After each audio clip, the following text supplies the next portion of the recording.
All right, so like I said, it's just a quick review. For us to get going, before we do the quick review, we'll do the Hebrew nugget. This comes from the same resource that we looked at last week, the Jews, a study of race and environment. And it talks about Jamaica. It said the most curious class of Negro Jews is said to have existed in Jamaica and Suriname. In Jamaica, there was a very large degree of intermarriage of the Spanish and Portuguese Jews with Negroes, and today they're said to be a very large colored population bearing Jewish names, but nearly all of whom have, however, lapsed from Judaism. And 150 years ago, a new half-breed colony was constituted in the neighborhood of Suriname, which was the result of intermarriage between Jews and Negroes. They developed their own peculiar language, Jotango or Jew language. Dr. Lotz describes this dialect in detail. The first settlers were partly English and partly Jews who came from Brazil and Cayenne and who spoke Portuguese. All right, so that's a good resource. So we already knew that there were the Negroes in Jamaica were also of Jewish descent. Well, Jews, not Jewish, but Jews. And so they try to confuse you with this mixture, and what they're really saying is the Ashkenazi, some of the Ashkenazi the Jews mixed in with the black Jews. All right. So question, we had a question from after last week, and we'll kind of talk about it a little bit more when we get to our timeline. But the first question was, why is the barley harvest, first resurrection of souls, not included in the two-week timeline? And the answer to that is it is included. I got to do a better job of making sure it shows up on that timeline, but it's there. And then it said, did they realize the first harvest, resurrection of soul had occurred when they wrote in Thessalonians about the future catching away or the rapture? So I'm assuming here that the question is referencing the resurrection of the souls when the Messiah rose. And so, yes, that event had already happened. Paul was thoroughly aware of that particular event, and he was talking about future events when he wrote in Thessalonians. So I hope that makes sense. If not, we'll talk about it a little bit further as we go on. And the second question was, I believe that the 120 years of man was determined before the flood was directly related to the amount of time required for Noah to build and stock the ark and the flood to take overtake man. Can you elaborate on the interpretation of the 120 years in Jubilees? You hit that really quick and moved on. Thank you. All right. Yeah, I hit that one pretty quick. When the Most High gives us time, a lot of times he's talking in several layers.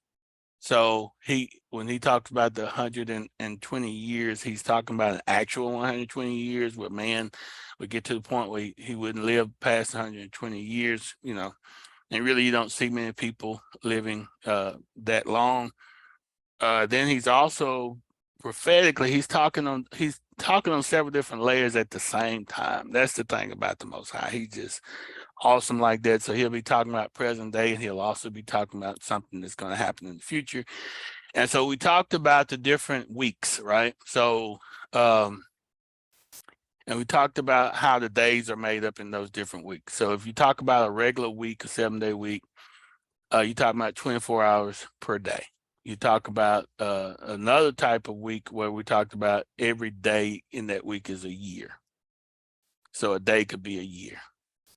All right, and then you talk about a day where every day is like a week of years. So every day would be 7 years, and that's what we're looking at in the book of Revelation.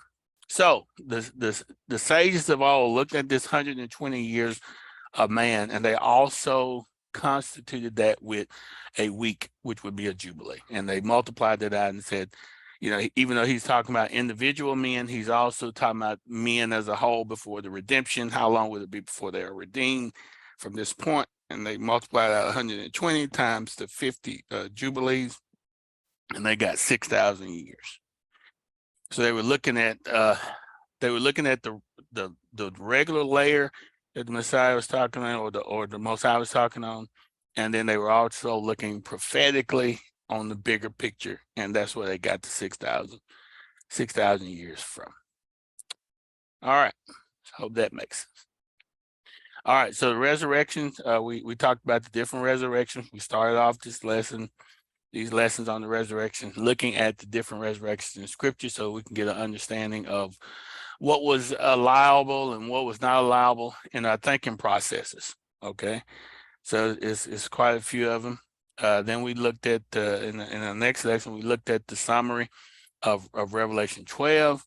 And we talked about how all of these things, it breaks down this whole summary of the end time, basically, when you look at Revelation 12. So you can get your timeline set by Revelation 12. So we looked at that. And then we talked about another lesson. We talked about the birth pains and the beginning of, which is beginning of sorrows. Beginning of sorrows in the Scripture means birth pains. So it's pointing to the beginning of this period that we're talking about. And we also talked about how the resurrection is related to the wedding ceremony, the different levels of the wedding ceremony. We talked about the Levitical prophecy of the man-child and how that's related to the resurrection. We talked about the harvest patterns, how the law of divorce and the bride related to those. And we talked about Israel's last week, the law of Jubilee, and the resurrection requirements. So those are things that we've gone over. And regardless of how you look at it, it still comes back to the same things. All right, so that's kind of what we've talked about. All right, so let me see if I can do a new share.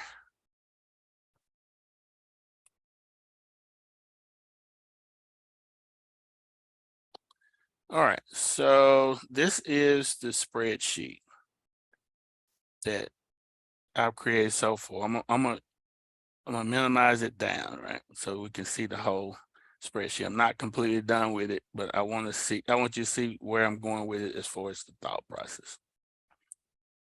All right, so when you look at this at the top, I'm using what Revelation 12 as the entire backdrop of the tribulation period, you know, the first half and the second half. And then so as you go along on this spreadsheet, let me see, you got, let me see, this thing keeps popping up on here. So you got Revelation 12 end of age summary, and then the timeline flows from that perspective, and it breaks down beautifully. You got the whole tribulation period starting off as beginning of sorrows, and I got it to where you can follow it all the way across. How long does it last? At what point does it keep going? And then we got where the barley harvest starts and ends, the wheat harvest, where it starts and ends. That correlates with the week 1 or the week of weeks, which is 49 years. And then we've got the wheat harvest in the week 2, which is 49 years. And then we got up here where the 40-year war begins. Let's see. Then we got here where we line up the second Baruch in the Scripture, which is part 1, and Revelation scriptures. On all these, we've got how all of these things correlate. And so as you blow this back up, you can see the detail in it. But it gives you a great timeline. And really, I got to fill in and put in some more scriptures, you know, with the prophets and all these things. And that way you'll be able to tell when certain things in Scripture are happening. At what seal are they happening? Are they happening at the end of the harvest? When is the resurrection happening? When is this great war happening? When will Babylon fall? When will the Messiah return? So all of those things are going to be on this chart. And we should be able to, when we study end times, look at this chart and plug it in one of these areas here. All right, so I'm gonna stop it here, and I'm hoping that makes sense. But just open it up for us for some Q&A and discussions. to see if anybody's got any questions on that.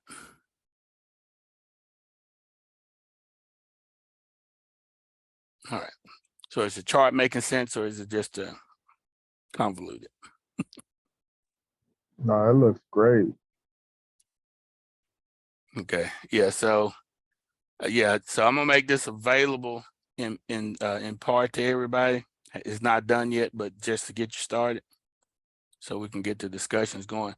Now, just to look at this chart, when I first started getting the revelation on this first 49 years, I thought was instead of the barley harvest, I was thinking it was just a grain harvest. I thought this first 49 years was a grain harvest, and the second one was the wine or the grape harvest. But as he gave me more revelation on it, more books, then I realized what was really going on. So it's barley harvest, wheat harvest. Here you can see how long it lasts, and then we go into that 40-year war at that last trumpet. And when that last trumpet, we go into that. It's the 42nd year of the second half. It's a total of 92nd year, I believe, of the entire thing. And so you can just really use this to narrow everything down.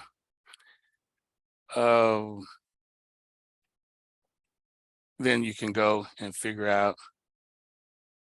Let's see. This screen kind of small, so I'm having a hard time because it's a big sheet. So down here, I'm going to put in everything as far as details about the war, where you can find those scriptures. I took this out of the Dead Sea Scrolls. In the 40-year war that Dead Sea Scrolls talk about, the first 7 years begins with the angels with the war in heaven. All right, so that's here. The war begins. But then once that's over, Messiah is getting ready to return. He leaves his wedding chamber, and there's still like three years left before he actually comes all the way down with the army. And but then after he comes back down with the army and the war starts, there's 33 years left of war. And it mirrors David's wars, because David was in one area for 7 years, and he came down and he fought for 33 years. And the Dead Sea Scrolls gives a breakdown of who we're fighting. So he says in year 1, we're going to be fighting against Aram. Year 2, the sons of Lud, which is the descendants of Shem. So we're kind of fighting against our own heritage here. And then the remnants of the son of Aram, Uz, Hula, Togar, and Mesha for a year. Year 4 and 5, we're going to be fighting against the sons of Arphaxad, which is the sons of Arphaxad is the lineage of Abraham. So we're going to be fighting against that lineage as well. Then year 6 and 7, it says we're going to fight against the sons of Assyria and Persia and the east, as far as the great desert. So we're going to fight Shem for a while. We're going to fight Elam, Ishmael, and Keturah. And then when we get into year 10 through 19, it says we're going to be fighting against Ham. And then years 20 through 29 against all the sons of Japheth.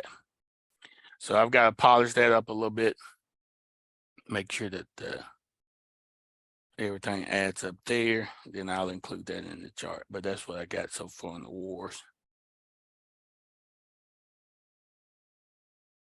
All right, any questions on that? So when you say that we will be fighting, you talking about Israel? Israel will fight these different. Right. Okay. Yeah. Because what's going to happen? We looked in let me see. You remember at one point Daniel's going to stand up right for us and begin the fight.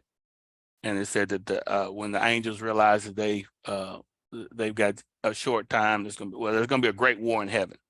When they get their seats taken away from them in heaven, there's going to be a great war. That's the first 7 years of that war. All right. So that happens when the seventh trumpet blows. All right.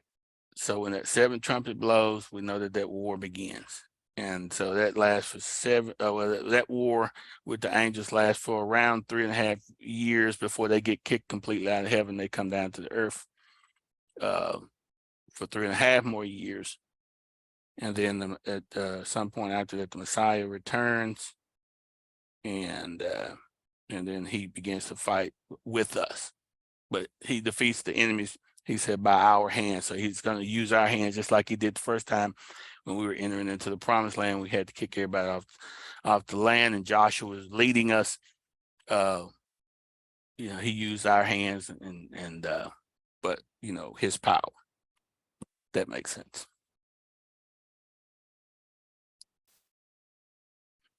All right. Any questions on this chart? Patrice?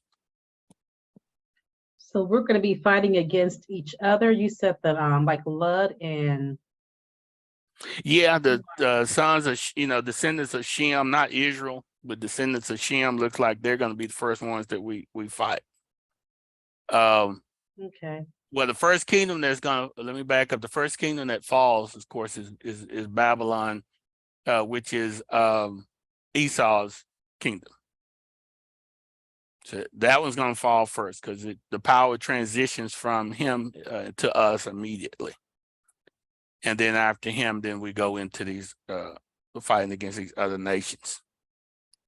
And the reason that's important is because during the time of beginning of sorrows, you remember the scripture talks about nation shall fight against nation and all that.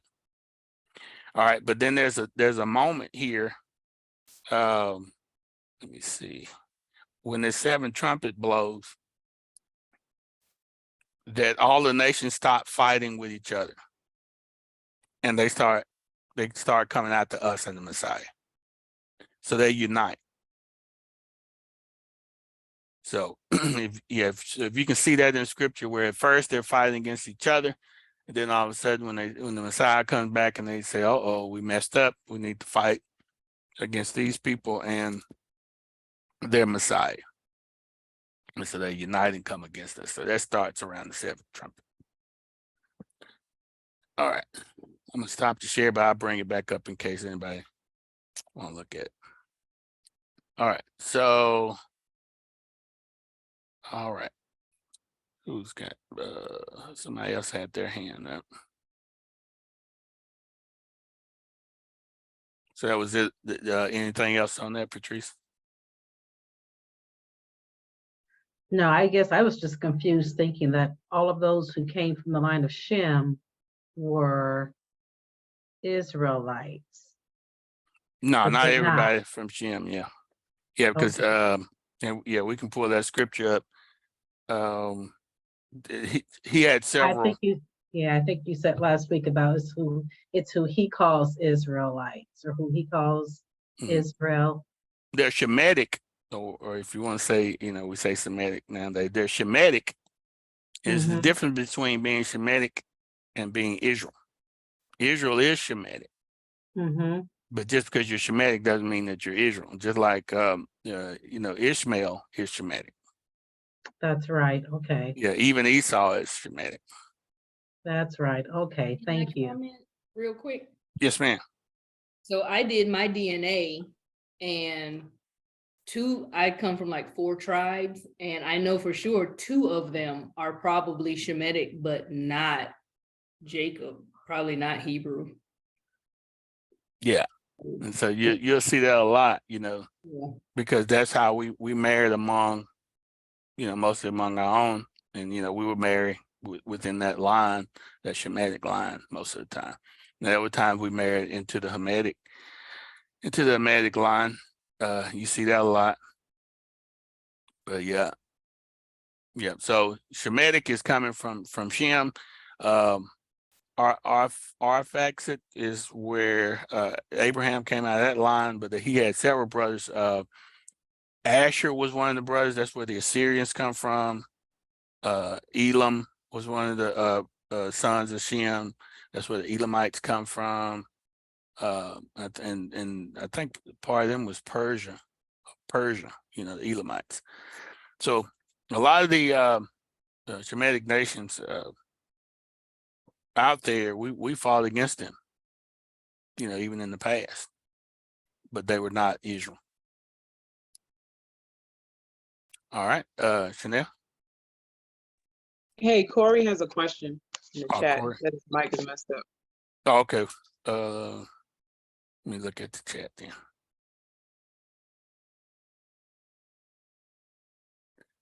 All right, how does the silence in heaven tie into this? I believe it was the silence for half an hour, Revelation 8, I believe. All right, good question. All right. Let me close this. All right, so let me share my screen again. And it's a great question because it's going to bring something out to you that you may not have seen. All right, so when we go here to where Corey's talking about, you've got week 1, you've got seal 1 in Revelations here, part 1, seal 1. So you know he's removing the 7 seals.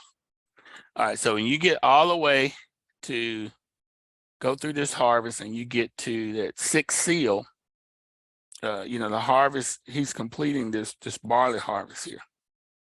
You know, the first angels fall down to the earth, you know, getting ready to wait for the child to be born. All these things are happening on the 6th seal. 6th seal ends and we get to the 7th seal. All right, he removes the 7th seal and there's silence. All right, so if we're looking at something being a week, let's say a week, what would you expect at the end of a week?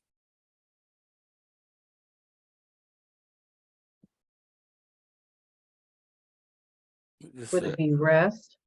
Rest, okay, Yeah. a Shabbat, right? Yeah. So you see this pattern here that even in Second Baruch, you get here to part 7 and there's nothing listed in Second Baruch for part 7. Then you get to the seal number 7 that Corey is saying, and there's silence. Now, I don't know if the silence is because we're shocked, because all the seals have now been removed. This protection that has been given to the earth had now been removed. You know, because as long as the Most High had everything sealed, the enemy was limited as to what he could do. You know, because he talks about sealing the 144,000. That's the only thing you see being sealed. They're the only ones that's protected in the sense that they can't die because they can't touch them because they're sealed. Everything else has been unsealed. It's open ground. All right, so when this last seal comes out, boy, it's just silence. So I'm gonna do some more calculations and see how long that silence. Right now, it's, you know, I believe it's that 7-year period. You know, it's just silence. 30 minutes in heaven. Apparently, it looks like it's going to be, you know, close to the 7 minutes. I mean, the 30 minutes in heaven going to be close to 7 years on the earth. But I got to do some calculations on that. All right, but yeah, that's what that's there for. And even when you go on and you do the 7 trumpets and you get to the 7th trumpet.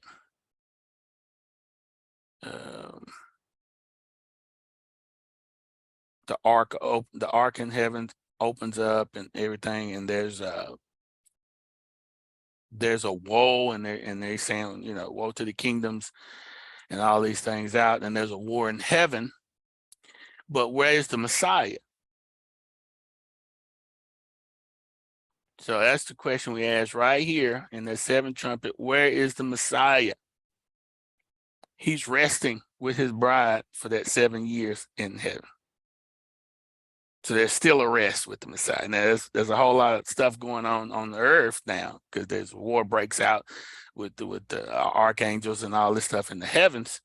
But with Yeshua, he's with his bride for that 7 years, and he's in that rest period. That makes sense. So you start seeing these patterns. All of them line up at the same time, and that's the witness for me as he gives me this information. And when we start to plug in these things, they all fit. They all fit together. All right, Mr. Mogul's iPhone.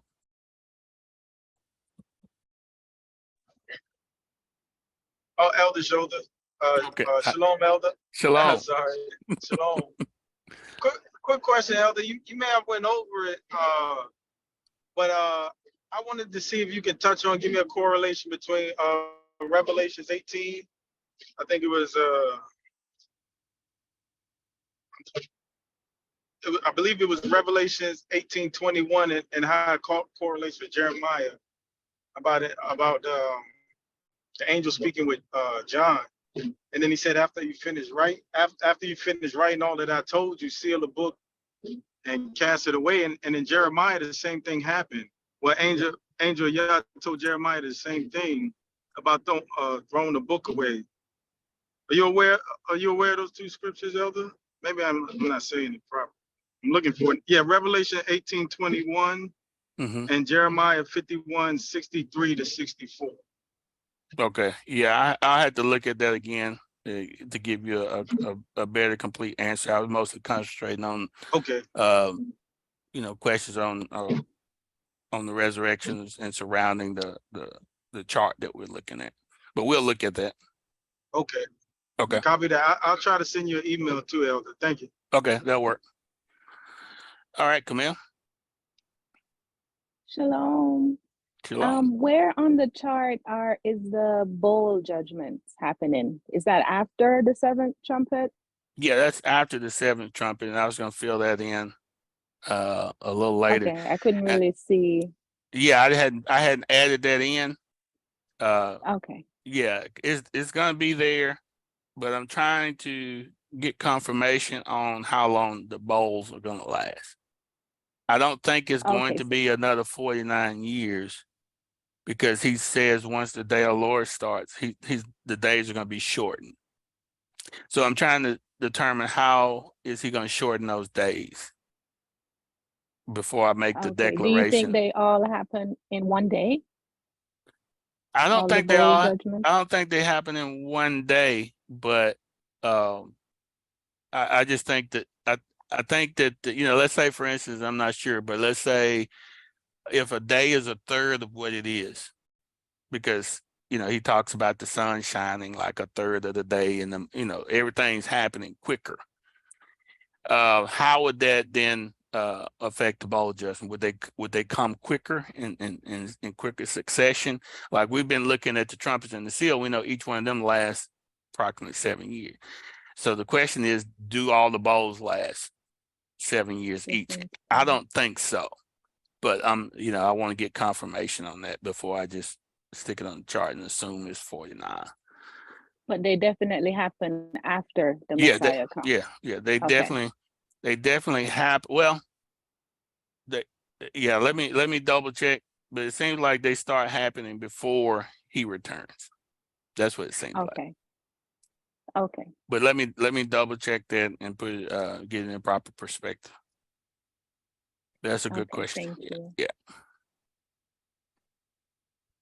Yeah, because when he comes back, he's ready to fight, and he's coming back on like the Day of Atonement, because he's got everybody's dressed in white, and his garments is full of blood, scriptures say. And that's what would happen with the high priest on the Day of Atonement when he was going back and forth, killing the animals and all that. His garments would be filled, had blood all over it. And so then all of the Israel would be dressed in white. And so you see that when he mounts up on the horses, and all the saints with him mount up on the horses, and they come back and they're all dressed in white.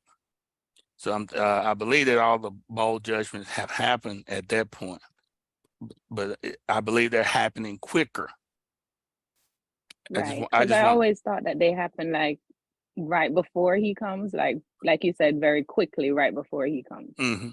Yeah, I kept saying like a day, like right before he comes back. yeah. I mean, it could But I don't be, know how long. yeah, it could be a literal 24-hour week, or I'm not sure. I'm gonna have to. That's one of them I'm waiting for confirmation on. Yeah. But that's a great Okay. question, though. Yeah, Thank you. you're welcome, Marcus.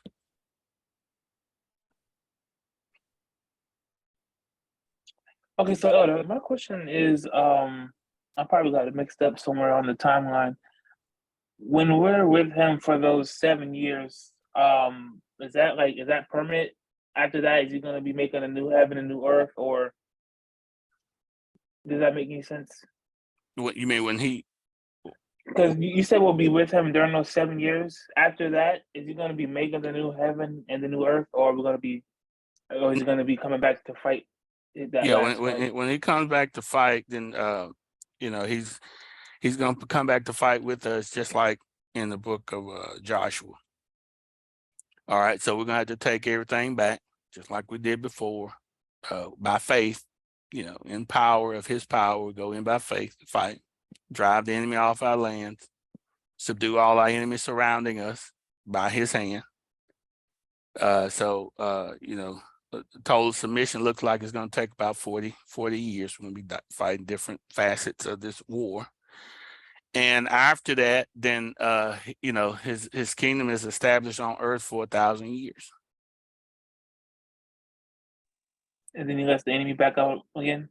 Yeah, at the end of that 1,000 years, he let that remnant of it looks like of Japheth mostly, that that's living in the north, grows again. They grow into a great nation again, because there's a skirmish at some point after Israel has settled in the land, and they try to come down and they still try to fight.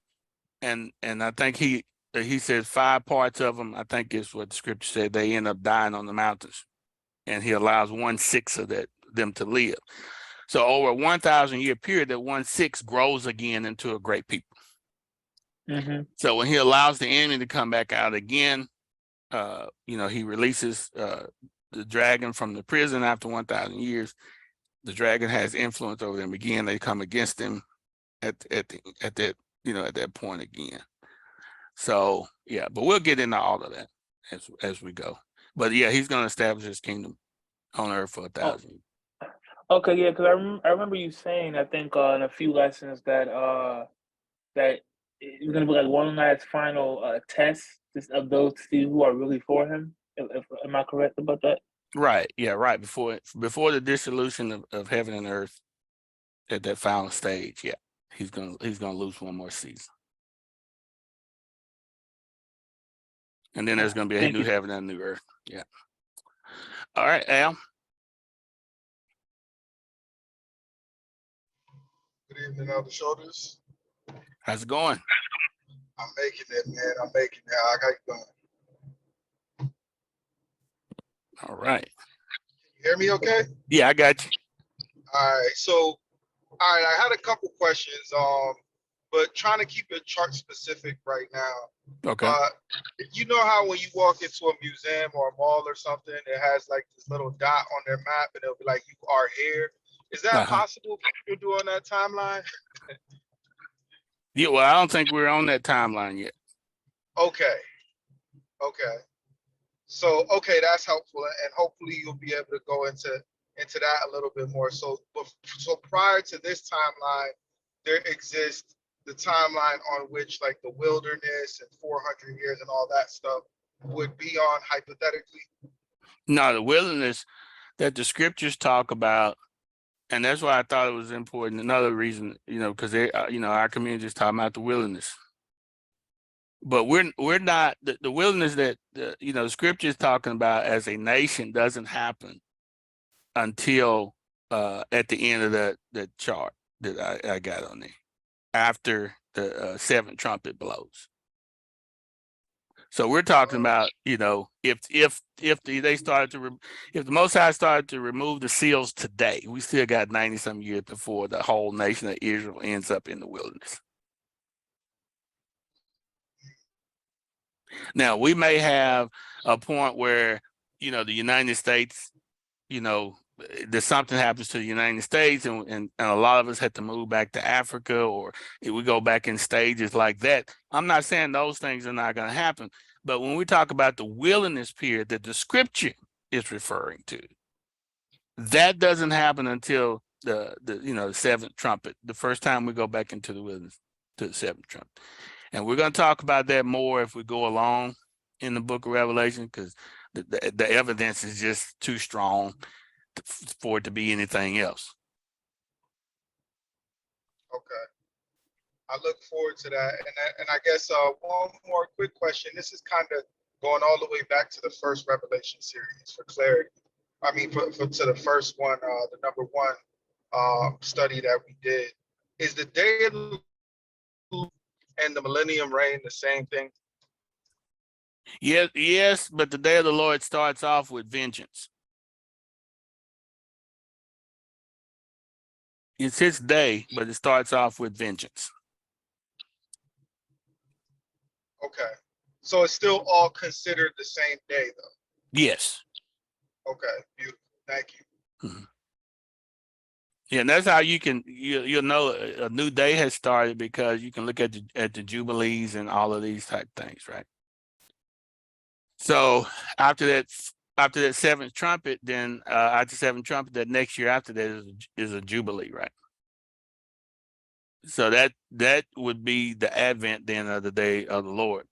It's also, we said that it has to start on the day of atonement, right? Yeah. And so if the feast of trumpets, you know, that last trump initiates the feast of trumpets. Let me put this up.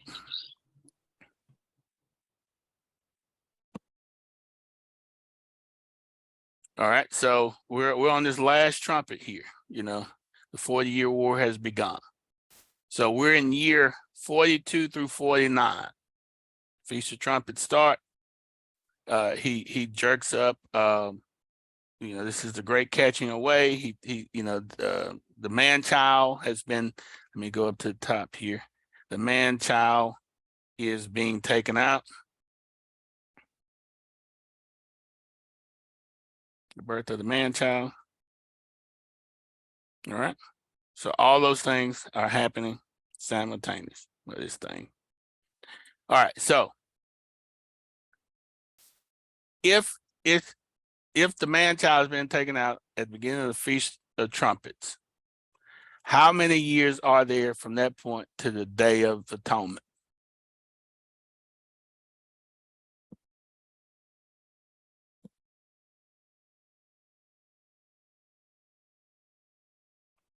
All right, so remember the feast days. 70. So if the Feast of Trumpets or Rosh Hashanah starts on the 1st of Tishri, when does the Day of Atonement? When is the Day of Atonement? It's the 10th, right? The 10th. So if we do a day for a year, so we're saying that there's going to be, from the time that this trumpet blows until Yeshua returns with his garments on, looks like it's going to be about 10 years. Y'all with me?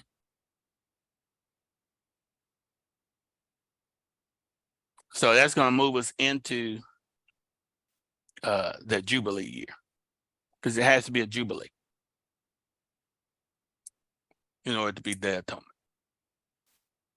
So if it's the Day of Atonement,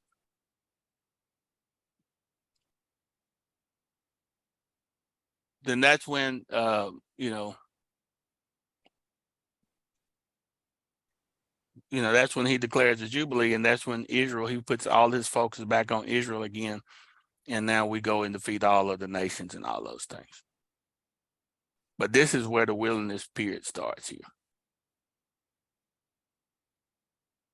That makes sense?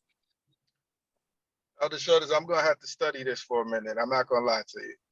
It's gonna take a while just for it to all sink in, because so vastly different from the way that I've learned revelations in the past, and this feels a lot more scriptural. So there's a lot more to digest.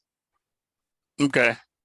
Yeah. So, yeah, but the wilderness that scripture is talking about happens at the beginning of this trumpet. It says that when that war breaks out in heaven, we go into the wilderness for 3.5 years. Right.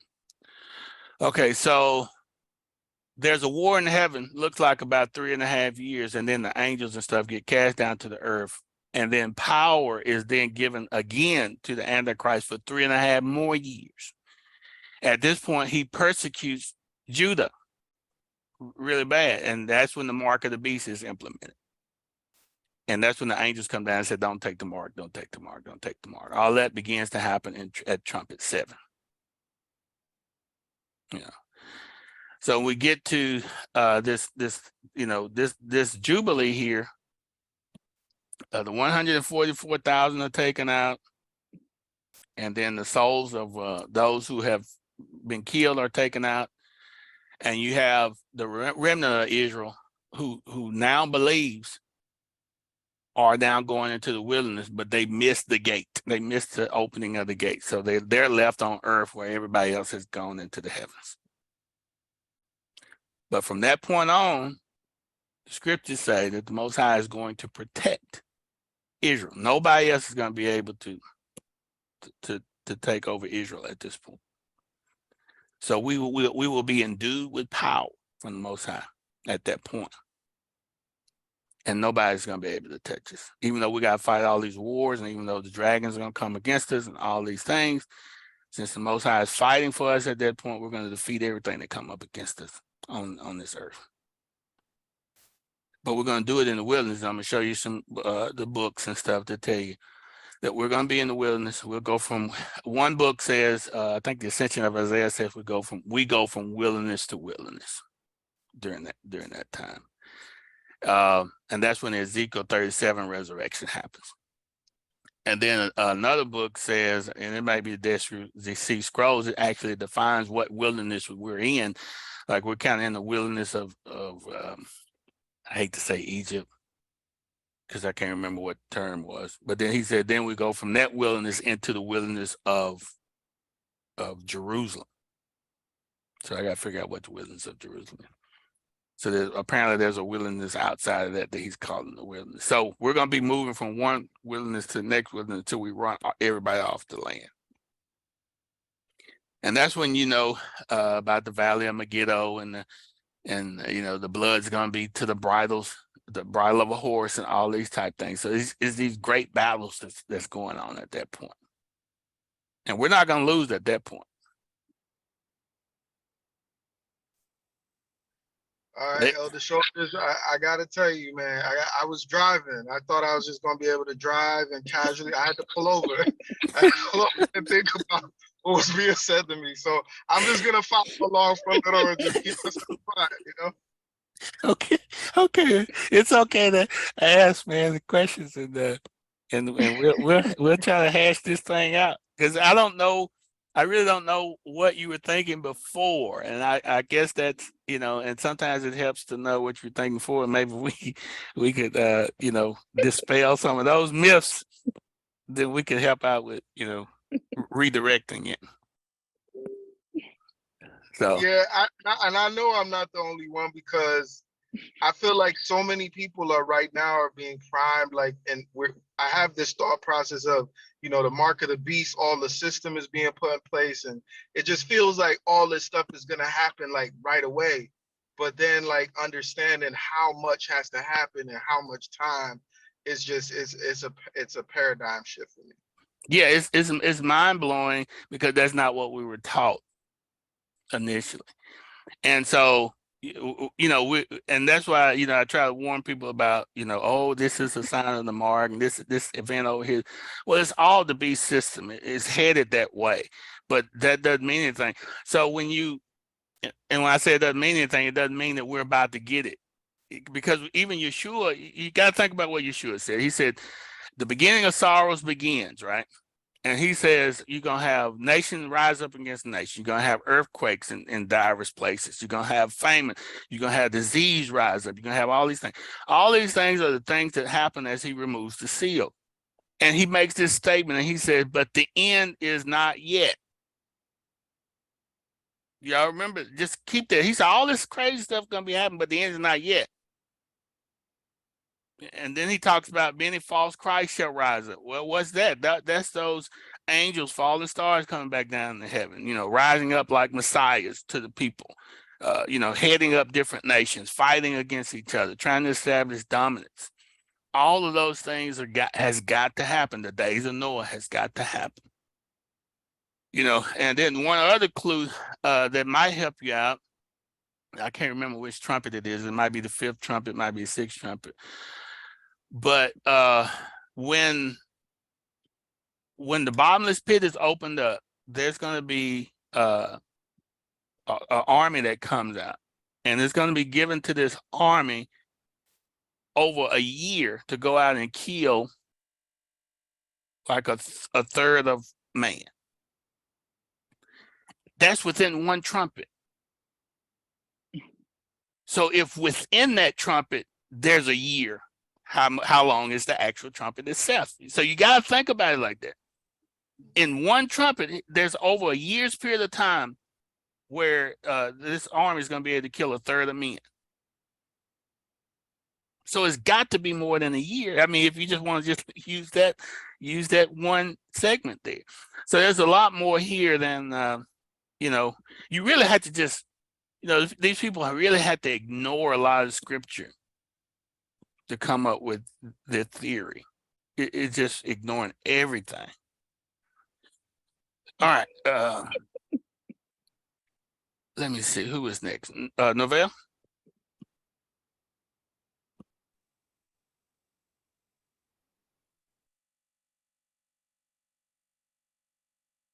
I'm sorry, I can't hear you. I'll get Dante and Cherie until I can hear you. Go ahead, Dante. What I wanted to say was, listening to this, I'm with Al. I'm at home, but I still feel like I need to pull over. But I really would like to study that spreadsheet, because I do believe that if we study it, we can understand it, because what we have been taught, in my case, most of my life, is bad math. The factors and the calculations and what things actually mean, how long they actually are. We've been taught this is going to be real short, sweet, to the point, but no, it is really drawn out. And it makes a lot of sense that, if you think about, 1/3 being killed and how long that would take, and you think about all the nations that Israel is going to have to go against, and it kind of reminds me of it wasn't all 12 of them, the 10 sons that went in Jasher, and they overcame and killed all these different I guess settlements or places that they went to, tribes, villages, and but it kind of reminds me of that. And but they did it with the power of Yah. Yah gave them the power, because some of the things that Judah did was like, he did what? And some of the things that Simeon did and Levi did by themselves was slaying thousands by themselves. It's amazing to read that.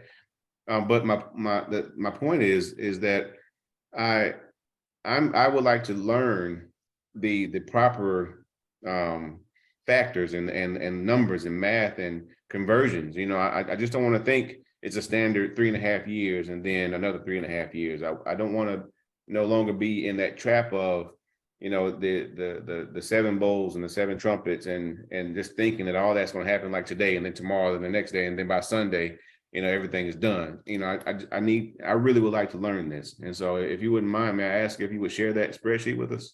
Oh, absolutely. Yeah. I mean, yeah, I'm creating it for y'all. So what I'm gonna do, I'll take the main parts of it that's created, and I'll polish that up and set that out there for you guys to look at, because I'm constantly updating and adding to it. And as I add to it, then I'll update it and and let y'all know that it's out there again. But yeah, that's the whole purpose. One day I'm hoping to get a whole poster done like a wall poster where it's got everything on it. I'll be the first to buy it. So, because it's a lot clearer to me when I look at it. It's in my head already, but to lay it out and to look at it. And so when I go to the prophets and I see what event is happening with the prophets, I'm able to say, okay, by grace of the Most High, I'm able to identify at what point on this scale is that happening. And it just seems like everything is lining up. All right, Novell, I can hear you now.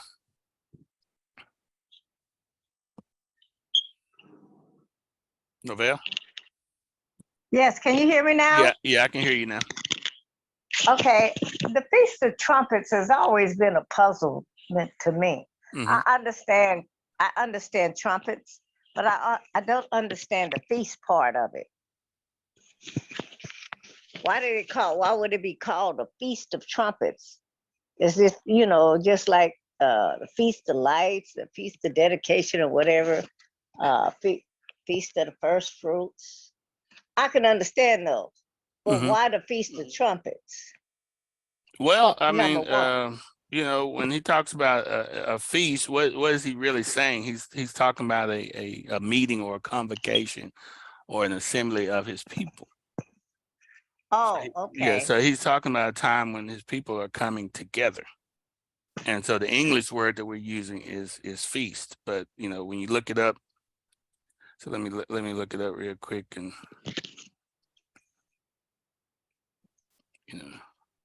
word feast. So when we say the feast days, of course, so I'm gonna look up like Feast of Unleavened Bread. An appointed time. Yeah, it's talking about an appointed time. Thank you. Okay.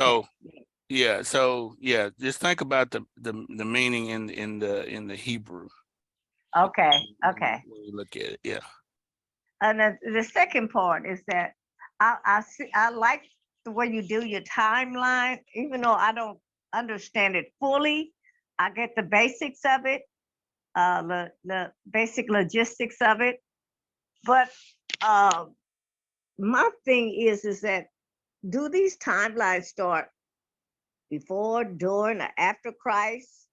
Or it's just for the return part that we're concerning ourselves with? So if you like study the book of Jubilees, the whole book of Jubilees is based upon these weeks that we're talking about. So if you ever read Jubilees, the book of Jubilees, it's based upon a day for a year scenario.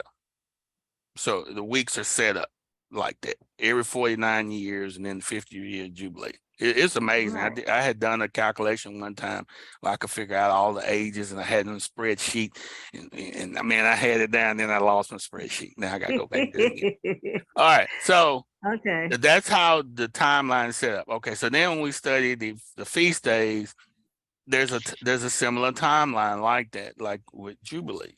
All right, so we have to understand that there's a pattern there. The Most High is giving us something. He's just not doing it to be doing it. All right. So then in Scripture, when we look in the book of, like, in the second Baruch, you have to look at the question that Baruch was asking the Most High, because he was asking him, when will this end time come? Basically, when will the beginning of sorrows come? So the answer to that question is based upon how he posed the question. So he's answering the question. So that's how you know what timeline that this is talking about. So that's how you get the clue that it's the beginning of sorrows. He said so it's not, you don't have to go back to the time of Christ. You don't have to go back and figure all that out up until that point. He's saying when this event or the beginning of sorrows start, this is how long it's going to last, and these are the things that are going to happen. Okay. Yeah. So that's how you. So every question has a specific response to that question, and that's how you get your context, I guess. So even when the disciples asked Yeshua about the end, Yeah. He started with them about the beginning of sorrows or the beginning of the birth pains too. So that's how you know you can line Baruch up with the beginning of sorrows, with beginning of sorrows also equaling the beginning of the removal of the seals. Whoa. Woo. And then people say, well, you know, I think we're already in this seal. Well, if we're in that seal, you've got to show that all of these things are happening. You've got to show that a third of the water supply is no good anymore. You've got to show that there's been a mountain that fell into the. I mean, there's just so much that's supposed to happen for us to be in that seal, and I don't see that yet.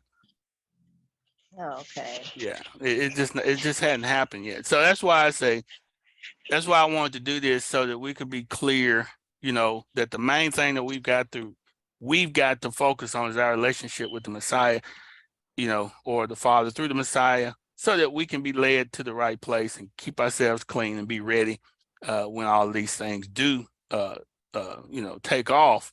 We're ready. Yeah. Right. Yeah. Okay, so last question, brief. Mhm. Is this a template that we can download, or is it real? No, you'll be able You to know. download it. You'll be able to download it when I get Oh, it up. okay. Yeah. Okay. Yeah, and you'll be able to play around with it and stuff. You know, I'll put it in a way where you can download it yourself and do whatever you want to with it. But the main one in there, you won't be able to change it. Right. Right. Keep the main thing the main thing. Right, and then that way, when I go back and update it, you know, you can constantly just download the update. Okay. Oh, that's good. That's good. Thank you so much. Yes, ma'am. All right. Who was next? Was it Terry?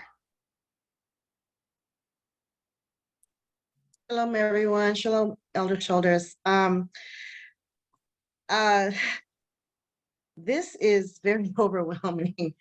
A lot to digest, as everyone has said. And I wanted to ask you, just spoke about the seals, and that was what my questions is about. And I hope that I'm not asking you to repeat something you already have. I'm just trying to wrap my head around this. Mm-hmm. So I think it was Al earlier that said that he wanted to know, you know, like the sticker in the mall, you are here, and you said that we're nowhere on the timeline. Was that correct? Yeah, we're not on that timeline So yet. not even, and this is where my question was for the seal, because in my finite thinking, I just knew we were at the red seal because all the killing that's going on. And you know, just looking at the state of the world. And so I was just a little bit surprised when you said we're nowhere on the timeline. And then I think you mentioned 96 years. Patrice asked a question and you said something, I think you said about 96 years. So evidently we are not going to be seeing this happen. I mean, yeah, that's pretty accurate. Yeah, pretty accurate, I think. Yeah. Wow. Okay. I think Yeah. we got a good chance of maybe seeing the first seal removed. Okay. Yeah, Wow. it maybe even, you know, depending on how old you are, maybe 2 or 3 seals. But to get all the way to the Antichrist and all the things that are going to happen there, I don't think so. Okay. Just based upon the evidence, you know. And I know that's tough because everybody's waiting on the Antichrist, but we really should be looking toward the you know, our Messiah. Well, yeah, You know, and that's but who I am looking for. But I was, yeah. you know, I'm seeing that all these things in Revelation need to come before, you know, his return. And I was thinking, just looking at, you know, just the signs of the times. I mean, we just had an earthquake, you know, in Turkey that's 60,000 people have died, and just, you know, what's going on in the I news. mean, I understand. I mean, because you think you see all these terrible things happening, you say, well, we got to be in this particular time, but you got to understand, we've been seeing terrible things happen for a long time. You know, when they killed the 10 million in the Congo, to them, that, hey, Christ should have came back next day after that. you know, and they did in a 10-year period of time when we were being strung up on trees and burned alive and raped and pillaged and all. That's the worst of the worst, right? But that lasted for decades on top of decades, watching our people get tortured and all these things. You would think that at that point that the Messiah would have broke over in the skies and come back, but all these terrible things would still happen. You would think there was World War I, World War II, millions of people dying, you know, invasions and people, oh, this is it, the Messiah's, but it's not. Because he said when he comes back, it's going to be a time that we have never seen. And there's no way that we're going to be sitting in that time as believers and not know it. I just don't, I just don't see it's going to be that bad. So, plus, you know, when he starts the removal of the seals, and even before the removal of the seals, there's going to be a great gathering in the heavens. It said that there's going to be rejoicing and there's going to be all this. He said everybody's going to hear it, those who are in heaven, on the earth, and under the earth, going to hear the rejoice. I haven't heard it. And there's no documented thing that anybody that I know have heard it. It's just so many things. If we make a declaration, that's my point. If we make a declaration that we're in the second seal, I've got to see the evidence of it. And I guess what we are seeing is not the evidence. I mean, even though it looks like it could be evidence, apparently it is not, because I said, in my thinking, I'm like, oh wow, you know, just the you know, all these teens that are being killed, and I mean it's much more than that, but it's just it works, and the transgenderism and the, you know, all of this, you know. Yeah, because the earthquakes that he's talking about, and I had to go back and look at it again, but he's saying that every island and every mountain gonna be moved out of this place. I hadn't seen that. Okay. Yeah, this is how dramatic this thing is gonna be. Yeah. You know, won't, there won't be a question in your mind. It's not. He said the whole earth is gonna reel to and fro. That means the whole earth is gonna wobble. That ain't happening. No. So I guess we need to look at, you know, when we go down into this thing, and that's why I wanted to get a general outline first before we get into the detail. And you can kind of see why I stopped before in the book of Revelation. Said, okay, we need to stop. You know, and because I thought I was being light, and it was, you know, it was really messing a lot of folks up. So I had to pull back and say, okay, let's go back and pull out and just teach. And really right now, we're not teaching a lot of Revelation. We were centering around the resurrection, but you can see all the things that, in order to get your timing right, all of the different aspects that you had to study in order to get the right idea of what's going on. Because he's given us everything we need. We just got to trust that it all works together. Yeah. A lot to digest. Thank you so much for entertaining my question. It is. It's a lot.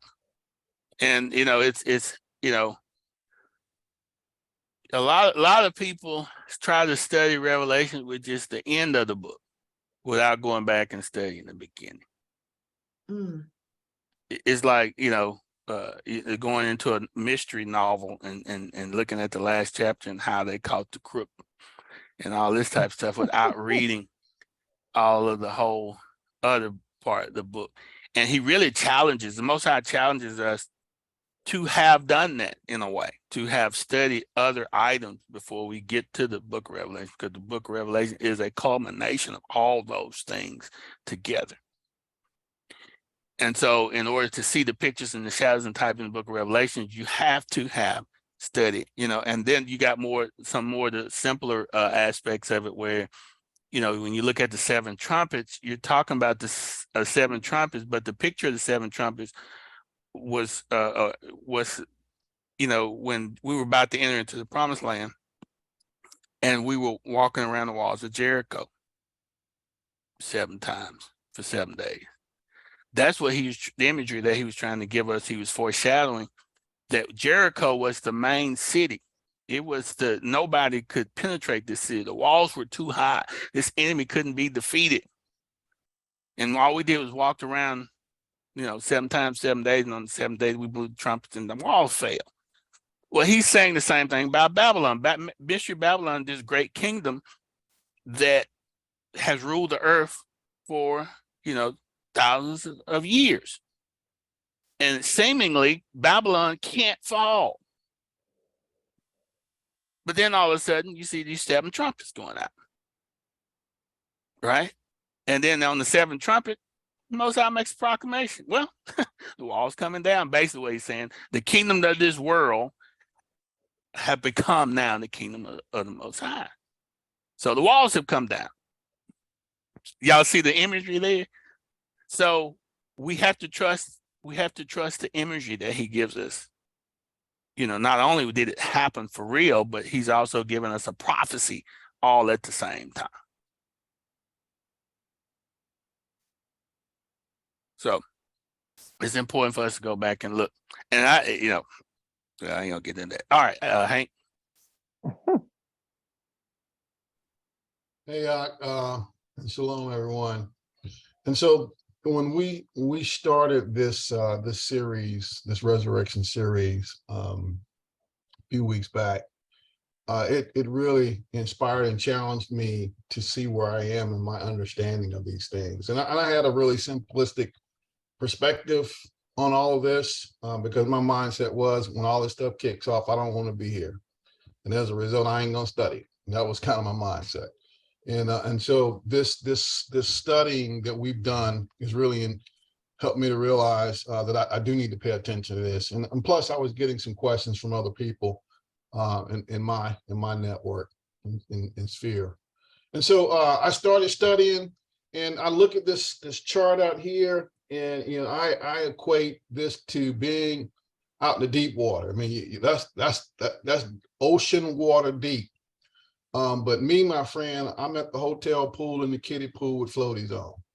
And so the question came up earlier, I think Norvell asked it about convocations. And one of the definitions, the words that define convocations is the word rehearsal. Mm-hmm. And I'm wondering what your take is as we're engaging in these feast days, and we're spending time with the Most High and celebrating the Son through these feast days and with these feast days. What's your take on the practical aspect of that word rehearsal as part of the definitions of convocation? Yeah, I mean, and this was one of the main points that I was hoping to get across. When we were studying those feast days, that he said they were holy convocation, they were rehearsals, they were pictures, shadows of something to come. Again, so that we could study those feast days, and by revelation of the Holy Ruach, be able to tell what's going to happen in the future. So he's not going to do anything outside of what he's given us. That's what makes it, for me, so certain when I study these things, because I know that once he gives me the pattern, and he gives me the shadow and the type, that he's going to do it according to that. He's not going to go outside of that. He's not going to give me these patterns and give us rehearsals and give us all these things and then come do something totally different. He gives us these patterns so that we will recognize not only him, but recognize how he's going to do it. If he didn't give us the patterns, if he didn't give us the rehearsals, if he didn't give us these things, anybody could show up and claim to be our Messiah. You get what I'm saying? That was one of the reasons I did the little video the other day.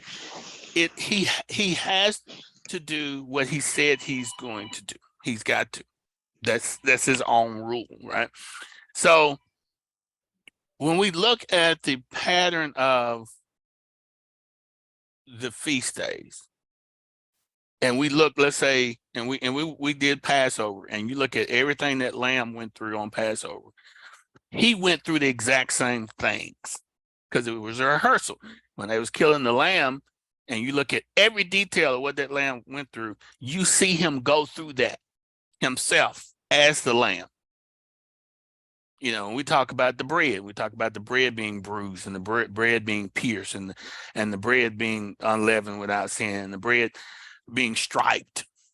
He comes along, guess what? He was bruised, he was pierced, he was striped, and he was unleavened. He had no sin. So all the pictures are there for us to study so that we can see his plan. So the feast days are a pattern. So when he says the harvest is the end of this age, then we can go back and study what he gave us about the harvest to see how the end of the age is going to be. So, you know, we haven't studied those things in the past because the Eurocentric church told us they didn't matter. Now, he went through this painstaking process to draw all of these pictures out. And then you got a whole church comes in and say, oh, yeah, it don't matter. All right. So then Paul comes along and Paul says, let no man judge you on the Sabbaths and the feast days and all these things. Why? He said, because they are a shadow of what? Things to come. That's huge. So now he's giving me something else to study. He said, if I study the Sabbath and the feast days and all of these things, that's going to tell me what's coming.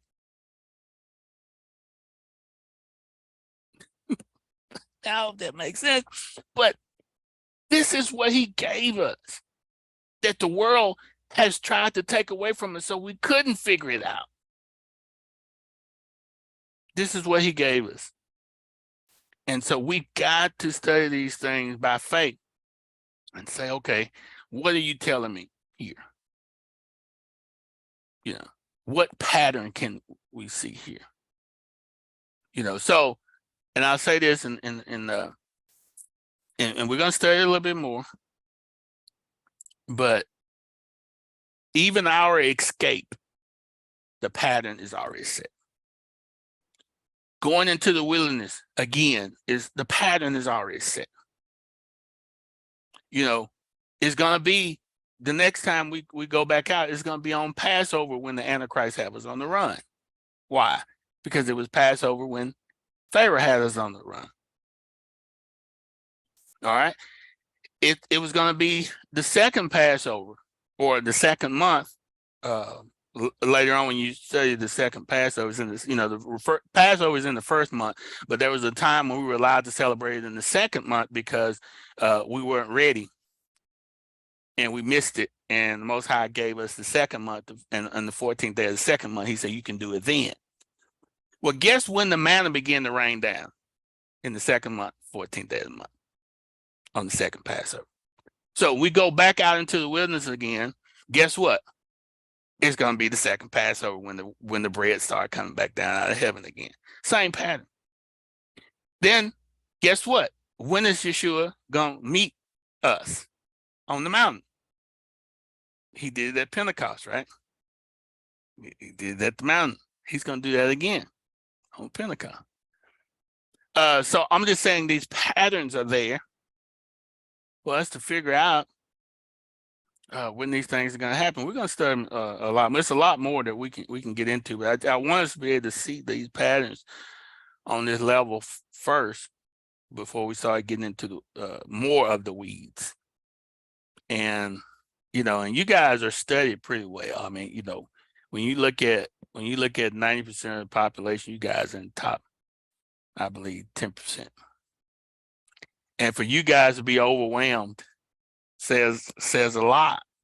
You get what I'm saying? That says a lot. So we got to continue to break this down, and we got to continue to just dig and seek him out and stuff like that, and it'll come to us. But we've got to trust what he already gave us. We got to trust the pattern, and we can't look at just the letter. We got to look at the spirit of what he's saying. So because he might say 50 days in the Pentateuch, but he might be meaning 50 years from a prophetic perspective, and we got to figure that out. That makes sense. Yeah, it does. It does. It does. And thank you for that. I mean, I really appreciate that. And also, second question, in Leviticus chapter 23, verse 4, it says, "These are the feasts of the Lord, even holy convocations, which ye shall proclaim in their seasons." And I know there's been a few folks that seem to be surprised that we hadn't gotten to your chart yet. And so the question is, what season are we in, and what season does your chart pick up on? Well, the chart picks up right at the beginning of SARS, the removal of the first seal. Was that Revelations what sixth chapter? So you said, so if we want to know where we are now, how close are we to that? That's why I believe the 400-year prophecy comes into effect to let us know that we're really close to the removal of the first seal. Because I took note that there in Leviticus, there's 7 feasts. Mhm. And we talk a lot about, we've been talking a lot about 7, 7, 7. And so, I don't know if we can, say that there is a Passover season, that there is a unleavened bread season, so forth and so on. And if we can say that, what season are we in over the course of time, would you say? Okay, that's a great question. I see what you're saying now. So, all right. Yeshua set the season for us when he gave us a partial prophecy about Pentecost. He also gave us a partial prophecy about Day of Atonement, but this is the one that's important for that question. He gives us a partial fulfillment of in the book of Joel, where he talks about your sons and your daughters going to prophesy and all these things. This was when he had ascended into heaven after the 40 days with the people that had resurrected. There was 10 days he told them to go into the city and wait. And then after 10 days, the Holy Spirit came down, and then everybody's like, well, these people are not drunk as you suppose. This is that which was, spoken of by the prophet Joel, that, the Spirit's going to come down and your sons and your daughters are going to prophesy. Blah, blah, blah. All right. So he set the season that it was the Feast of First Fruits, or the Passover season to the Pentecost season, because they are connected to one another. You can't have one without the other. So he sets the season that we're in over a span of years. Age, when you consider an age, that's the age that we're in. Mm-hmm. And that age was due the last couple of thousand years. I hope that makes sense. He's gonna pick that back up when he removes the first seal, because now we're getting into the harvest, and it's still that season, and it's the barley harvest, and it's the wheat harvest. So he's picking back. He really never left that season, because the wheat harvest and all that. But that's the age. If you want to look at the feast days in the age, that's the age that we're in. So the weeks, Pentecost. Mm-hmm. Yeah. I agree. Thank you. That's what I was hoping to hear, because if you didn't say that, then I was going to have to go back to the drawing. Because he started it, and he didn't finish the prophecy, and so then he comes back, and you go read the book of Joel, you'll see where that prophecy ends, and you'll say, okay, this is when that season ends, and it becomes clear, and then we move into the next phase. It's a great question, but it's challenging in one sense if you don't see the pattern. Exactly. Mhm. Very much so. And that's where I wanted to try to make sure I'm settled on that. Because for me, just the way that my brain works, if I try to move forward and not have that pattern settled in my heart, I'm going to set myself up for all types of confusion.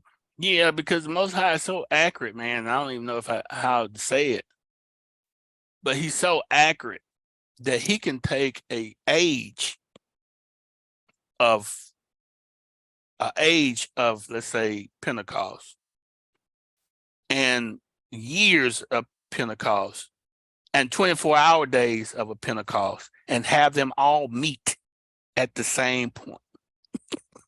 He's that good. I'm telling you, he's that good. He's that good. And so he just wanted to seek these things out. But it's all going to make sense. Thanks, I appreciate it. CJ? Shalom, everyone. Kendall, you're blowing my mind. I mean, but piggybacking off of what Hank said, so we're in Pentecost season, right? Yeah, yeah. Okay. Yeah, basically Passover or feast first fruits to Pentecost season because they're connected. So yeah, we're in that age. Yeah. Okay, so I'm stuck on, and I noticed on your timeline too, the first week you said was the barley harvest. So can you tell me when Jesus resurrected and he took the barley harvest, those souls that went with him. So how is it that we were in the barley harvest, or he harvest souls from the barley harvest at that point, but yet and still in the future, we're going to be in the first week of the barley harvest on your timeline? Yeah. This how he breaks it down as a season or age. And I know that's confusing, but he completes the barley harvest. It's almost like a double fulfillment, but it also has to do with the time of the Gentiles. So this whole age of the barley and the wheat harvest, he's bringing in a harvest during that time. So when we get to the beginning of sorrows, this is really the ending of that harvest. And he breaks down the timing for us so we'll understand the ending of that harvest. So it's not really the beginning, but it's the ending of the harvest. And he uses the same pattern to let us know.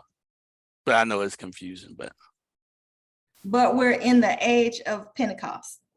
right. And in between, yeah. Okay, so how do you get to Pentecost? You count, right?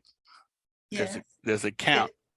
49, 50. Yeah, from first fruits, you count. So we're in an age where we're counting multiple Pentecost. How can I put it? All right. It was prophesied that this age is probably going to be about 2,000 years, right? From the time of Christ until he returns. So the way the Most High is looking at this thing is in multiple Pentecost seasons. And I hate to put this out, but I'm trying to help you out a little bit. So he's not looking at it from our perspective as one Pentecost. He's looking at it in multiple Pentecosts. That's why he allowed Yeshua to ascend after 40 days, but then he came down with the Holy Spirit on the 50th day. He gave us two numbers, 40 and 50. If you multiply 40 and 50, you get 2,000. So he was telling us in that there was going to be 40 jubilees in this season. See, that's even more confusing. But there's going to be 40 jubilees. Where does the count start? It started with him. So when he went up, when he resurrected and took the barley harvest those. Yeah, he took those first ones with him. And he was telling us really that there was going to be 40 jubilees before this phase of the harvest ends.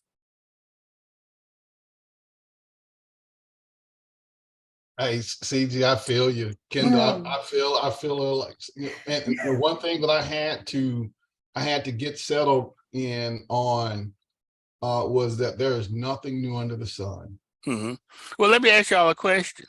All right, so we move into, after the barley and wheat harvest, we move into the grape and the oil harvest, right? And y'all see the 144,000 going into heaven. You see all these things. You see the ones who wouldn't take the mark of the beast. We understand that to be the beginning. But he also reigns on earth for 1,000 years. What about the rest of Israel? Are they not a harvest?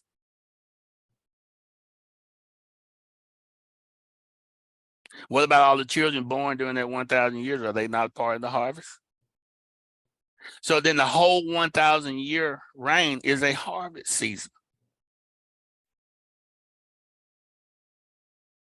Y'all feel me? It's a harvest season. Do there's just so many levels to it. It's we can't levels. box Yeah. we can't box ourselves into believing that it's only going to happen once. Right. It's going to happen once on different levels. It Mhm. might even happen multiple times on different levels. And he says very clearly, his thoughts are not our thoughts, his ways are not our ways. So we can't let ourselves be boxed in to thinking it is only going to happen one way. Just because we've seen it once, that means that means it is all of it's happened the way he's planned it out. Mhm. Yeah, That's a challenge. Yeah, it's a challenge because he's giving us seasons. He gives us a 2,000 year season, and he gives us a 1,000 year season where he completes everything with Israel. That's why he's ruling and reigning with us for 1,000 years. It's a season. It's a tabernacle season. The only required feast that the world will have to come to would be the Feast of Tabernacles. Why? Because that's the wine and oil season. Yeah, so you got to think in stages. He's talking to us on so many different. He's trying to talk to us. We're so limited in our thinking, and we're trying to understand an omnipotent, all powerful, omnipresent, all knowing Elohim, and he's trying to give us these pictures and shadows and types so we can get an understanding, and it's mind blowing for us. But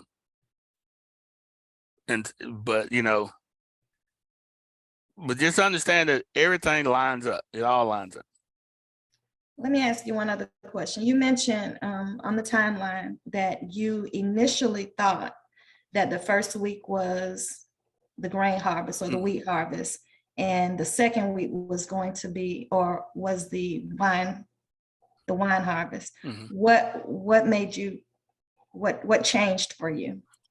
When I got second Baruch, I was able to study it, and he broke it down. He said it was two parts, and then also the Dead Sea Scrolls. When they broke that down, I saw where the new wine harvest and all that stuff was, and I realized what Yeshua was talking about when he said that I'm not going to drink wine with you until I drink it new again in the kingdom. It was just it took it to a whole nother level. And also a clarification of well, I'm not gonna get into that, but that was the main things. Yeah, that was the main thing. We'll get into the other part I'm thinking later. I don't want to just confuse you more. But yeah, those were the main things. And I realized that he actually did divide that up into the barley and the wheat, even during the time of Revelation. So he just kept his pattern the same. He didn't change his pattern.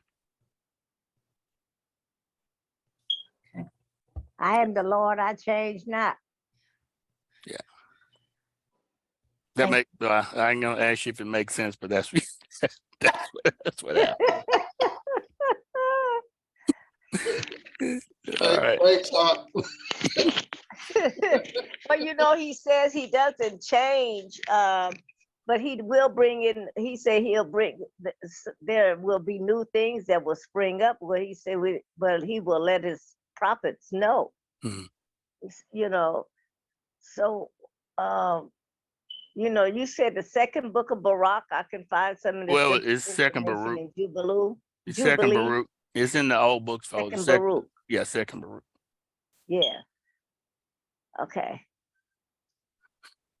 Yeah. All right, John. Okay. First of all, good evening, Elder. Wow. Okay. So a little. I thought I had it. I thought I was there. and I think just like everyone else, everything kind of got tossed in the air all of a sudden. So, if I'm understanding this correct, so okay, I was looking, I was going back, and I mean I'm always kind of going back, and I was always thinking that like that first harvest was always out of like remembrance, and now we were kind of in like a season of I guess tribute or like a willingness. So I guess, are you saying that like all of that can happen simultaneously, or like how? I I don't know. I'm kind of I mean I am lost. Okay, I'm trying to make sure I understand your question. So the season we're in now, it's you know it's still the season or age of the barley and the wheat. So barley and wheat are essentially happening at the same time, even through, and I guess that kind of makes sense because they're so close together. Yeah, they are happening at the same time. The barley just matures quicker than the wheat, which is the Okay. spiritual principle. Okay. Okay. Okay. I think I'm starting to come around. But so I guess the only other thing that I can say with that is like when so the age of the bar is like, so you said I think it was either last week or the week before, you said I've been watching back and I'm watching probably every day, each part every day for the last week or so. So I might be mixing them up, but you said in one of the earlier parts that oh man, I just confused myself again. Oh man. Okay. You know what? I'm gonna take a second and I'm gonna gather my thoughts again, and I'll Yeah, raise my hand after I get it back together. yeah, man, it's okay, But man. I think if I'm understanding what you're saying, I think I'm finally starting to come back. I'm starting to catch back up. I got thrown off for a second, but either way, I need it. I'm glad I'm getting to chew on it. Um, I guess the unlearning thing hasn't really been an issue for me. It's more of the figuring out where to even begin. Anytime I pray about it, um, anytime I pray, the most I always say is start at the beginning, and it's like, okay, I'll start there, and I always end up getting lost, not really understanding what it is. I read it like a novel, and like it'll make sense, but there's always different parts, pieces, and you point those things out. But I'm still trying to figure out how to gather those on my own and kind of put them all I guess on the same or put together the puzzle would be the easiest way to explain it. So Yeah, I mean, and you make a valid point, and I guess the question that I would ask everybody to ask: do you have a grasp of the natural harvest? And I'm not asking you that. no, I'm just asking in general.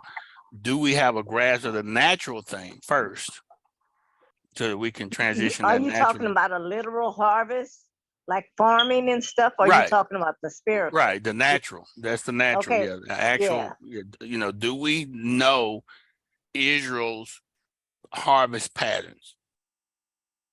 Oh, do we I know mean, the Israel's harvest pattern? natural Israel, natural. I'm saying in the flesh, the rehearsals, the actual way we rehearsed it. Do we Okay. understand that?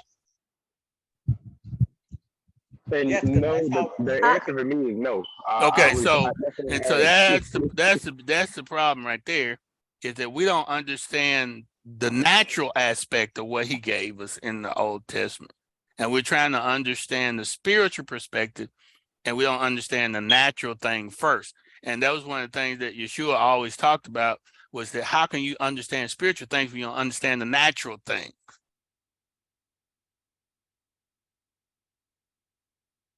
Y'all get what I'm saying? So if I don't understand the natural pattern that I can use as a pattern, if I don't understand the pattern, then how can I apply the spiritual things to a pattern that I don't have or understand?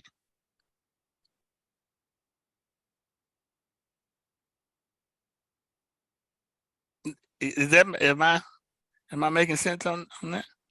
Yeah, he said what is natural must come first. Right. So the natural comes first. So if he tells me, he said, Kendall in Romans, he said, that Adam is a picture of Christ. Okay. I need to go back to Adam to look at the aspects of Adam to see how he's a picture of the Messiah. So I find out that Adam was put to sleep for his bride, just like Christ was put to sleep for his, figuratively meaning death. I found out that, Adam was pierced in the side to bring forth his bride, just like Yeshua was pierced in his side to bring forth, the assembly. I find out that Adam was wounded, and just like Christ was wounded. I found out it was the 6th day that Adam was wounded, just like it was the 6th day when Christ, when he went to sleep, just like it was the 6th day when Yeshua went to sleep.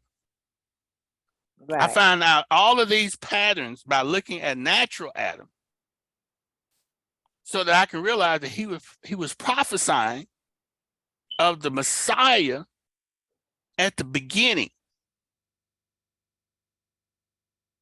I hope I'm making sense.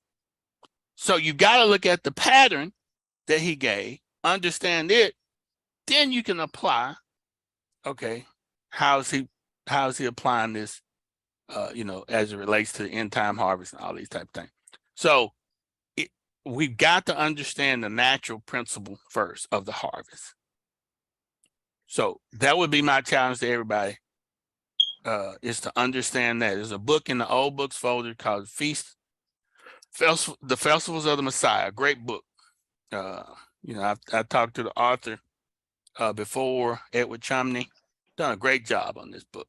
I got your copy in the old book folder.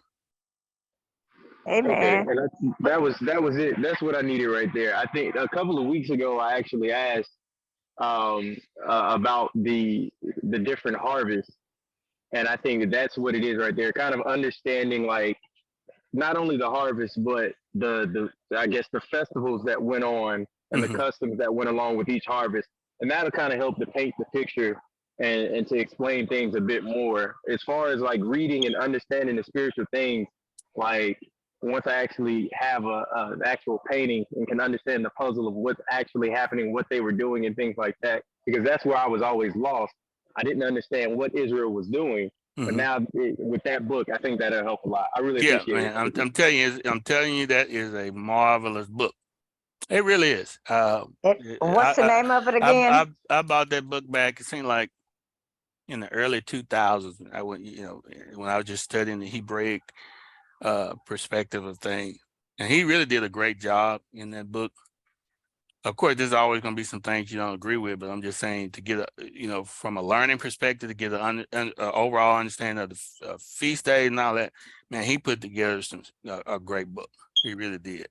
So I would suggest, if you don't understand the natural thing, study that book. It's an easy read. In one sense, it's an easy read, because he does a good job of laying the patterns out.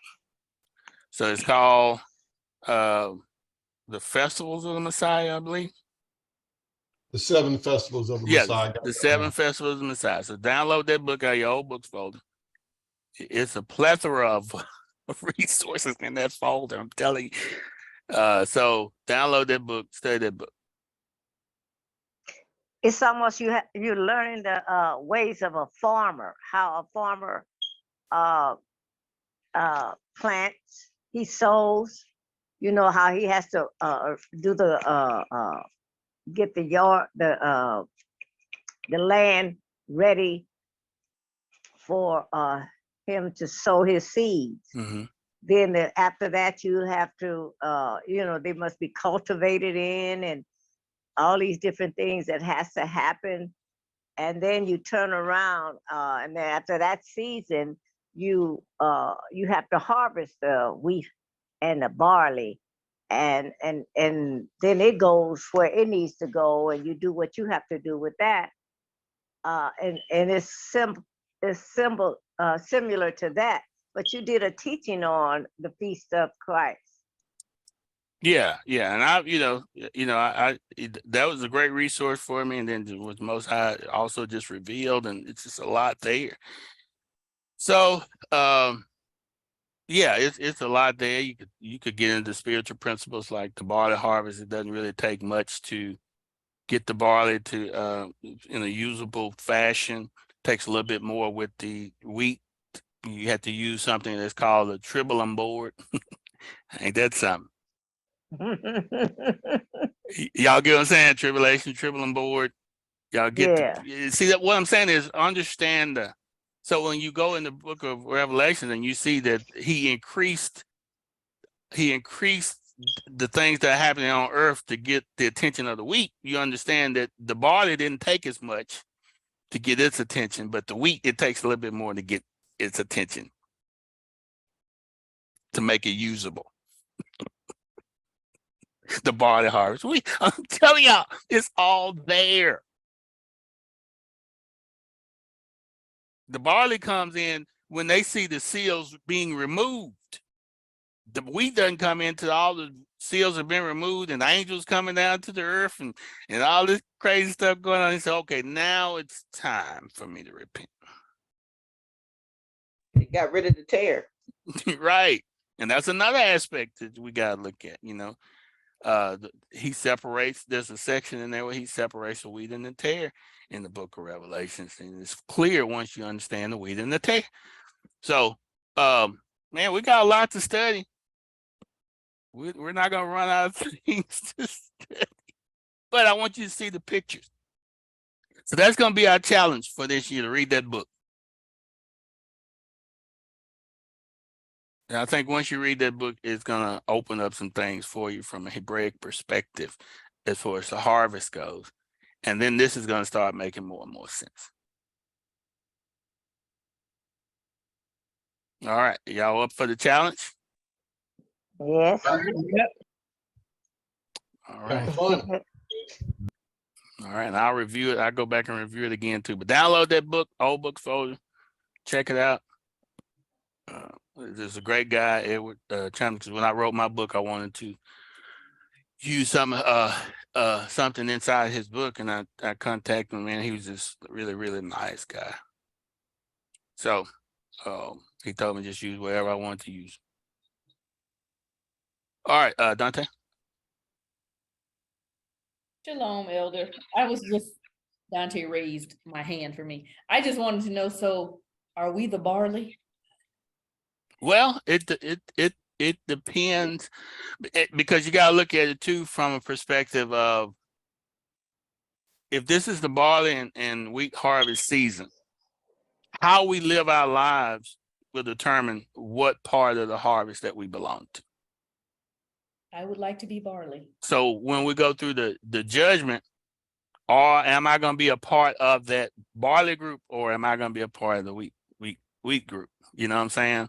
Or am I going to be a part of, another group? So the judgment will determine that. So that's why it's still important for us to take this thing seriously. We don't want to have to wait.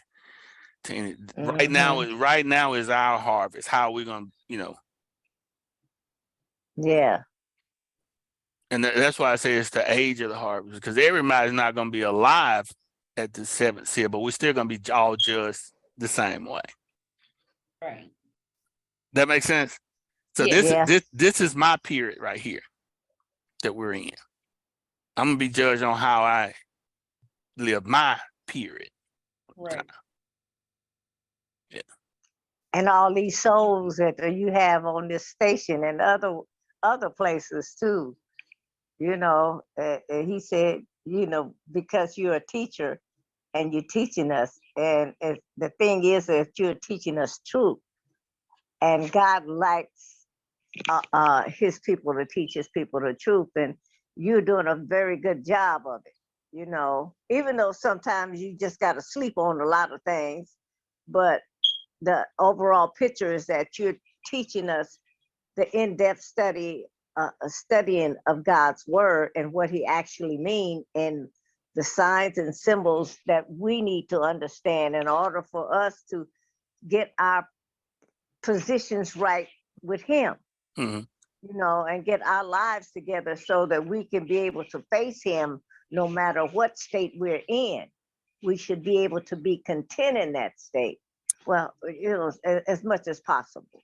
Right. So that's why I appreciate the feedback, because I want to know where we are, and I know, a lot of you guys are well studied.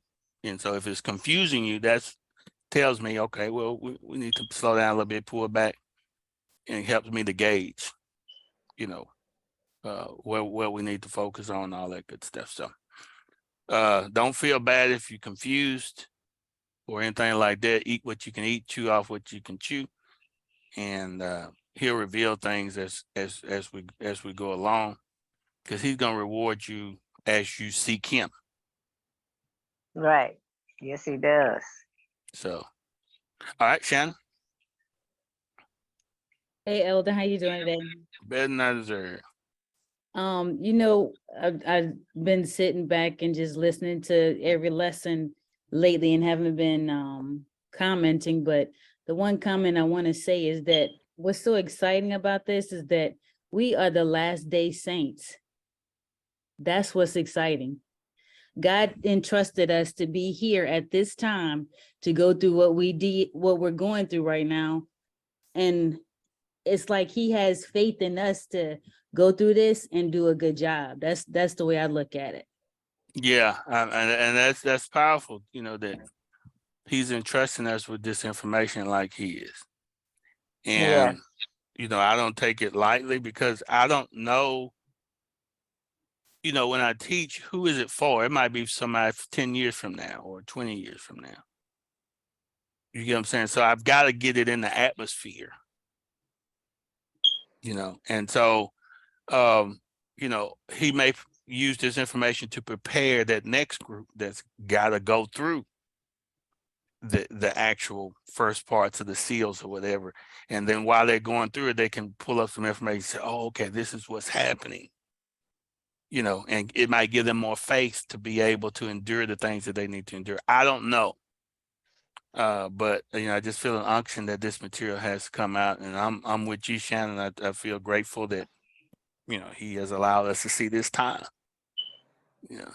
So, all right. Any other questions, comments? Not a question, but just a comment, just adding on to what Shannon said. I feel having access to this teaching, the way that we're receiving it, it helps me to know that I'm called. Because not everybody has access to this. Not everybody is willing to believe it, even if they've heard it. And to be able to have access to something and be able to hear it and know it's true, it really gives me clarity on where I am with the Most High. Don't want to be presumptuous about it. Don't want to make any assumptions. But I know that this is no small thing, that we have the opportunity to be here every week and being able to have access to this teaching.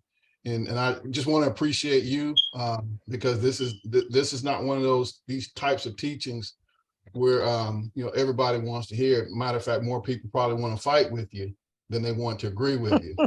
And so it takes courage, it takes trust, it takes knowing who you are in the Most High to even be able to get on and do this. So I appreciate you as well, brother. Amen.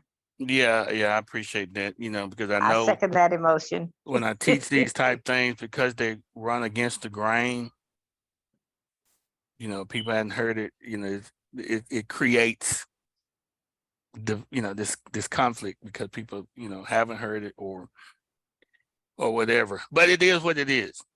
This is the walk, you know what I'm saying? So, that's what happened, to a whole lot of people, who spoke truth. In all of our years, we've never heard the word feast and trumpets. I mean, you know what I'm saying? What you've been doing is you're taking the word and sharing in-depth studies of God's truth. And see, no one has ever done that for us.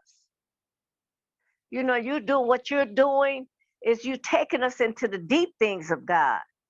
even though some of it's a little bit above, above my head, but you know, just to think that I can go back and hear it again and read it for myself and then take, because I like to print out your stuff just in case my daughter's name, you know, if this anything should ever happen, they'll be able to get in tune with what is really going on and get a better understanding of what, you know, oh, Mama was studying the harvest and the feast time. See, I've never heard of nothing but about these harvests and these feasts until you start bringing it up. I mean, I knew about the harvest was the end of the world, but I didn't know nothing else about the feast and how those were speaking of God.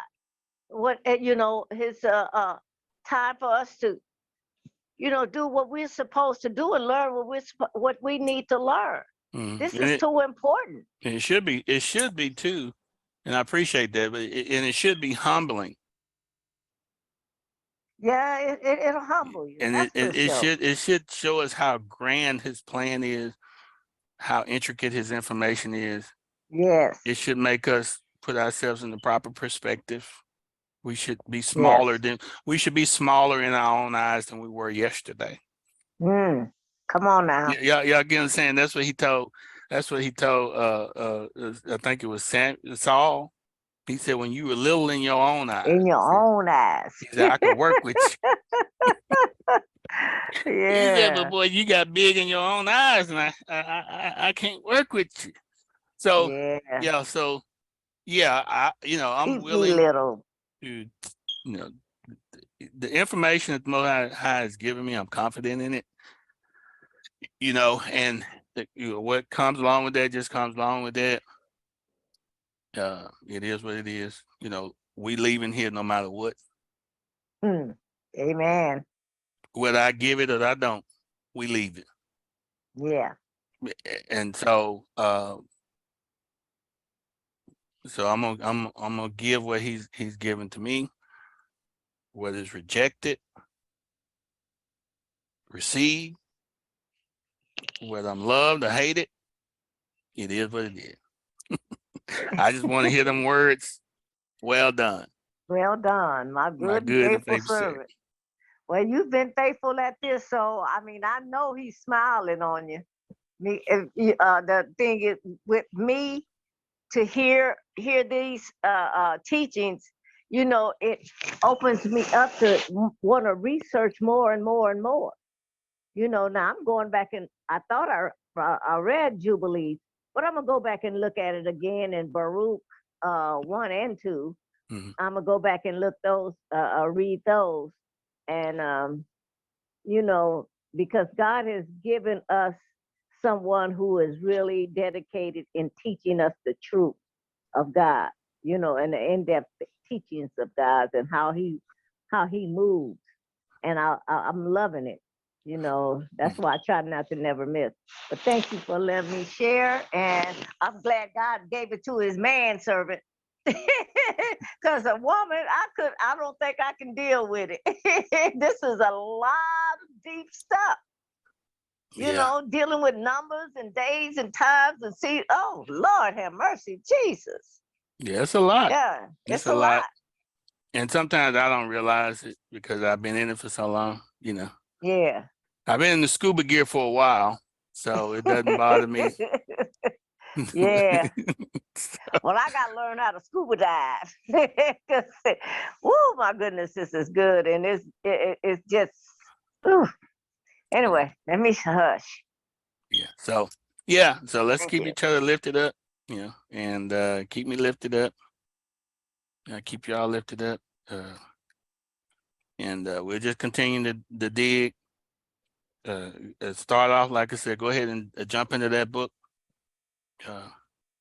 by Edward Chumney and see what you can glean out of that book, and we'll continue to you know, pick apart each thing, and I'll get you guys an Excel spreadsheet. So if nothing else, if there's nothing else, we'll go ahead and get out of here. Y'all good? Amen. All right. Let's pray. Father, we just want to thank you for this day, this opportunity. We want to thank you for the time that we're living in. We want to thank you for allowing us to see these times, that the time that you're getting ready, Father, to release.